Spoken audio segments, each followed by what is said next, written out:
तर जालन्याच्या वडीगोद्री इथून आमचे प्रतिनिधी सिद्धार्थ गोदाम आपल्या सोबत जोडले गेले। सिद्धार्थ, छगन भुजबळ यांच्या नेतृत्वाखालचं शिष्टमंडळ कधीपर्यंत साधारण पोहोचेल?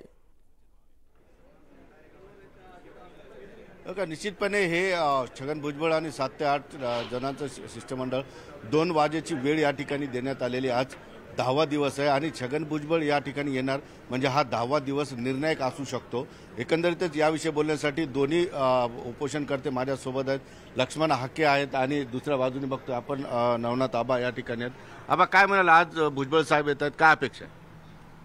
काय नाही, आमची अशीच अपेक्षा आहे, भुजबळ साहेबांनी आमच्या ज्या 6 मागण्या आम्ही दिलेल्या आहेत त्या मुख्यमंत्र्यांकडून घेऊन याव्यात आणि आम्हाला आश्वासित करावं। लेखी आश्वासित केलं तर चांगलं होईल, कारण की समाजाच्या भावना आहेत। गोरगरीब, भटके विमुक्त, 18 पगड जातीत विखुरलेल्या शेतकरी, कष्टकरी समाजाच्या भावना आहेत। कारण की आमच्या ताटामध्ये कुठेतरी मोठा समाज येऊन आमची भाकर हिसकावून घेण्याचा प्रयत्न करत आहे।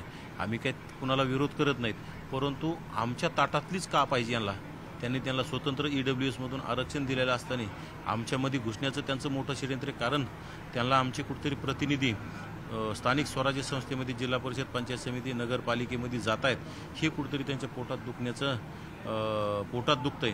म्हणूनच त्यांनी EWS सोडता OBCतूनच मागण्याचा हट्ट आहे। हा हट्ट चुकीचा आहे आणि राज्य सरकारने याकडे थोडं लक्ष दिलं पाहिजे, कारण आज राज्यकर्ते जमात आहे। 48 पैकी 32 खासदार आहेत आणि त्यांचे या राज्यामध्ये 150 पेक्षा जास्त आमदार आहेत। यांना राजकीय आरक्षणाची आवश्यकताच काय? आणि एकंदरीतच लक्ष्मण हाके सर सुद्धा आपल्यासोबत आहेत। सर, हा थोडं पुढे या, काय म्हणाल? आज लोकांना असं वाटतं की निर्णायक दिवस असू शकतो। छगन भुजबळ काल मंत्री भेट झाली, मुख्यमंत्र्यांशी भेट झाली, तुम्हाला काय अपेक्षा आहे? छगन भुजबळ आणि बरेच मंत्री या ठिकाणी येत आहेत।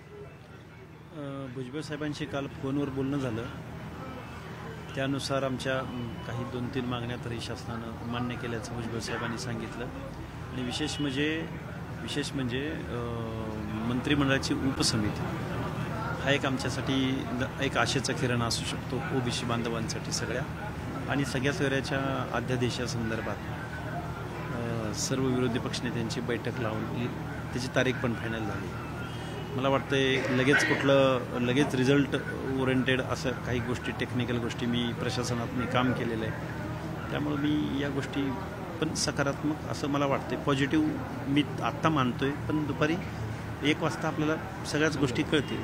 निश्चितपणे बघितलं की लक्ष्मण हाके असतील किंवा नवनाथ आबा असतील, दोघांची अपेक्षा आहे की यामधून तोडगा निघावा आणि तो लिखित स्वरूपाचा असावा आणि ते जर आज घडलं तर छगन भुजबळांच्या मध्यस्थीला किंवा त्यांच्या भेटीला एक यश येईल आणि हे आंदोलन संपेल असा आशावाद करायला हरकत नाही। हे आंदोलन संपलं किंवा असं आपण स्टेटमेंट करत नाहीये।